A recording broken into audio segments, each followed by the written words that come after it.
Вітаю, час новин на АТР. Сьогодні 25 березня, п'ятниця, це 757-й день анексії Криму. 3 загиблих, 22 людини отримали поранення. У Туреччині вибухнув замінований автомобіль. Машина знаходилася біля управління жандармерії провінції Діякбакир, повідомив телеканал Хабір-Тюрк. А за даними телеканалу, напад здійснили учасники забороненої в країні робітничої партії Курдистану.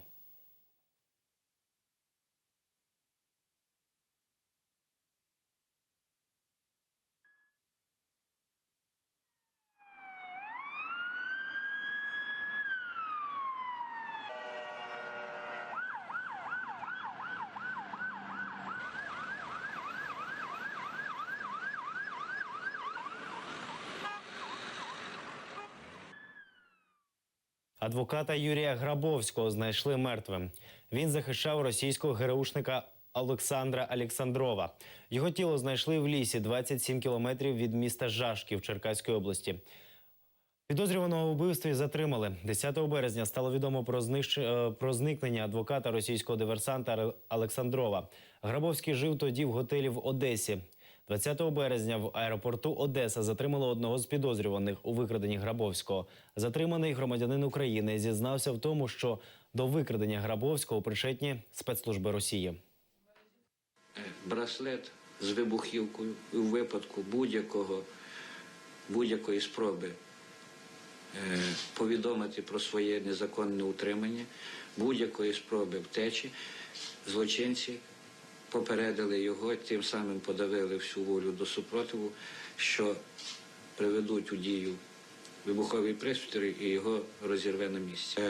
За інформацією наших партнерів, вона достовірна, планувалося знищення або викрадення, так воно було в інформації, а ми переконані, що це мало бути знищення російських військовослужбовців під час етапування з СІЗО до місця суду. Тому нам прийшлося зробити безпрецедентний в історії міста Києва акт, як заборонити в один з днів лютого місяця вивезення за межі СІЗО будь-яких арештованих для судових слухань. Кримських татар продовжують викликати на допити до ФСБ. Члена ревізійної комісії Курултаю кримсько-татарського народу Ремзі Муратова викликали на допит в якості свідка. Слідчий допитував Муратова в присутності адвоката Джеміля Темішева у справі, порушеній проти Елінура Іслямова. 22 березня в будинку Ремзі Муратова провели обшук. Нічого забороненого не знайшли.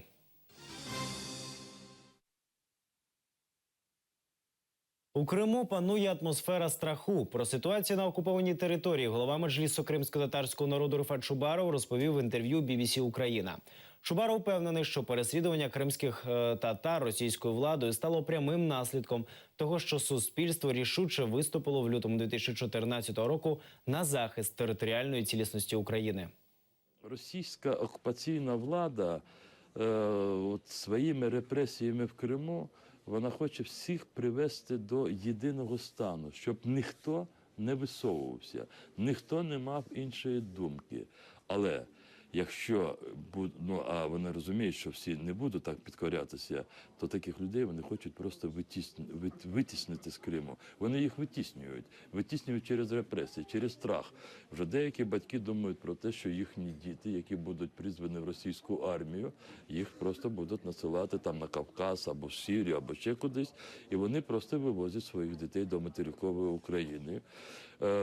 Ті люди, які не хочуть підкорятися тим вимогам дуже абсурдним, цинічним, які принижують людську гідність, є вчителі, є студенти, які просто не можуть вчитися і вчити по тих програмах. І вони всі виїжджають в Україну. У Криму зафіксували 230 випадків порушення прав людини за 2 роки. Про це повідомила напередодні на прес-конференції засновник і координатор громадянської ініціативи «Кримсос» Таміла Ташева. Її заступниця Євгенія Андріюк додала, що переслідування ведуться в основному проти 2 груп населення – кримських татар і проукраїнських активістів, або тих, хто хоча б якимось чином асоціюється з цими групами людей. За її словами, значно погіршилися стандарти життя на півострові, що є порушенням Росією міжнародного права.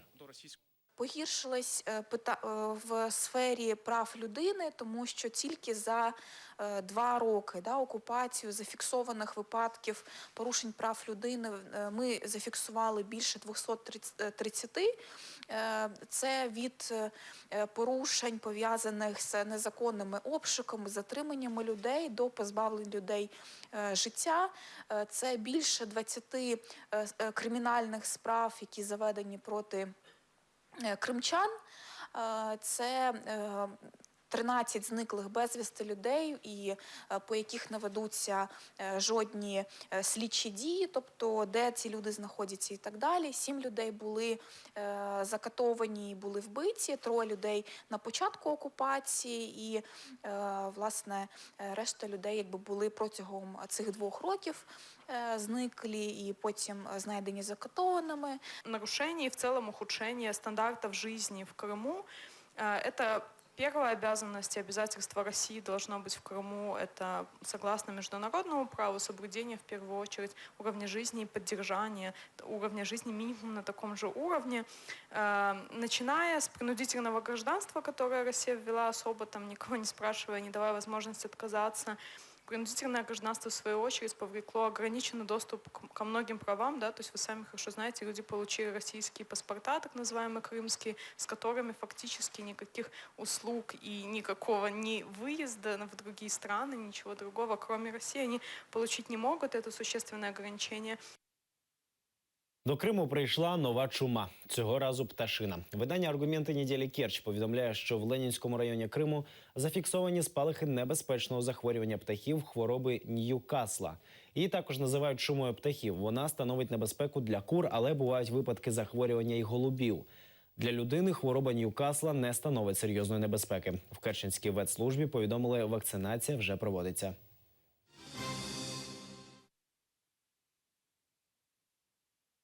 За Лубкінською лікарні вирішили зробити амбулаторію. Місцеві активісти вважають, що таким чином медустанову хочуть знищити, а 2 гектари цінної землі забрати. Інформацію про це на своєму каналі в YouTube розмістив блогер на ім'я Сергій Владимирович. Майже вікова історія Лубкінської лікарні може перерватися, побоюються місцеві жителі. Влада вирішила зробити з неї амбулаторію. На прикладі роботи інших амбулаторій люди впевнені, що залишаться без медичної допомоги. У нас амбулатория в Фаросе. Но там вообще ничего не делается. А нас посылает Алупка, Ялта. Цю реорганізацію в Ялтинській мерії називають підвищенням якості медичної допомоги. И пишут, что это для улучшения с целью повышения качества оказания медицинской помощи. Да на эту брехню мы уже проходили. Нам 100 раз говорили, что качество будет улучшаться медицинской помощи. Оно только ухудшается и ухудшается. Раніше тут було кілька відділень, в тому числі і дитяче. Зараз тут працює тільки денний стаціонар. Тим, кому потрібна госпіталізація, змушені самі добиратися до інших лікарень. Представьте, как зимой по гололеду добираться до Ялты. Это просто нереально. А с маленьким ребенком это вообще будет, извините, шизофрения. Нет. У нас забрали горосполком, некуда пойти, теперь еще больницу заберут. Они что, с ума сошли? Если я с ребенком заболела, что мне в Ялту топать? Чего не в Симферополь? Давайте уже сразу Ялту закроем. Мы поедем в Симферополь лечиться. Місцеві активісти впевнені, що на території Лубкінської лікарні хочуть побудувати висотні будинки. Вони показують роздруківку землевідвідання, виданої якоюсь українською будівельною компанією ще в 2005 році. До нього увійшла і територія лікарні. И они уже переоформляют документы совместно с Ялтинским исполкомом. И все это, получается, никто не препятствует этому. Они практически сейчас, если переоформят, завтра они придут и будут выгонять всех отсюда и строить здесь дома. Сокращение нашей больницы, есть заинтересованные лица. Очевидно, что эти лица находятся где-то в Совете Министров или где-то там наверху, на самой верхушке власти Крыма. Почему те же мафиозные структуры сейчас управляют Крымом, которые были при Украине, та же мафия, те же бандюки, те же греки, башмаки, селимовцы, те же остались у власти и при России. Активісти спробували в мерії отримати пояснення. У відповідь прийшли обіцянки розібратися. Люди побоюються, поки влада буде розбиратися, лікарня повторить долю дитячого відділення. Воно було продано і тепер перепродається, як графський маєток. Перебої зі світлом в Криму триватимуть ще тиждень. За повідомленням прес-служби Крименерго, це пов'язано з плановими ремонтними роботами в магістральних електромережах. Електрику обмежать для підприємств електротранспорту та населення. Не чіпатимуть лікарні та військові об'єкти, що є стратегічно важливими і соціально значущими для російської адміністрації Криму. У Криму нова хвиля електровідключень почалася минулого тижня. Режим подачі світла 2 через 2 або 3 через 3. Утім, графік часто порушують. В Сімферополі напередодні відключили всі котельні. Анонімні діячі культури Криму поскаржилися Москві на окупаційну владу. Невідомі написали колективне звернення до міністра культури Росії Владимиру Медінському і депутату Держдуми Іосифу Кобзону. У ньому вони поскаржилися на масові звільнення серед працівників культури. Автори листа не називають своїх імен навмисне. Скаржаться, що працівників зі стажем і навичками звільняють, а замість них беруть на роботу далеких від культури людей. Окупаційна влада, за словами анонімних авторів, не реагує. Українська служба безпеки святкує свій професійний день. В Криму перед анексією було 2300 співробітників СБУ. 90% з них зрадили присязі і перейшли до ФСБ. Раніше вони служили Україні, а тепер окупанту. Це колишні співробітники СБУ. Служба безпеки України підготувала колишнім колегам відеопривітання. Зовется 3-9 земель, трубы серебряная трель, и лошади несутся по стерне. На відео зібрали тих, хто вже встиг довести відданість окупантам. Вони засвітилися під час масових обшуків у кримських татар 11 лютого в Бахчисараї та Валушті. Олег Кіндюшенко – один з тих, хто виділився торік під час обшуків на АТР. Сейчас я даю интервью чуть попозже. Давайте вас там ваш директор уже, по-моему, Я даю интервью. Это мое право. Найвідоміший серед кримських татар – колишній СБУшник Володимир Шевченко. Ще за часів України вивчив кримськотатарську мову та керував всі кримськотатарські рухи та ЗМІ. Тепер допомагає так званому прокурору Криму Наталі Поклонській. Татарского народа о недопустимости осуществления экстремистской деятельности.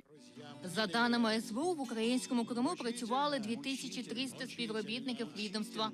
Вже після анексії на материк переїхали лише 215.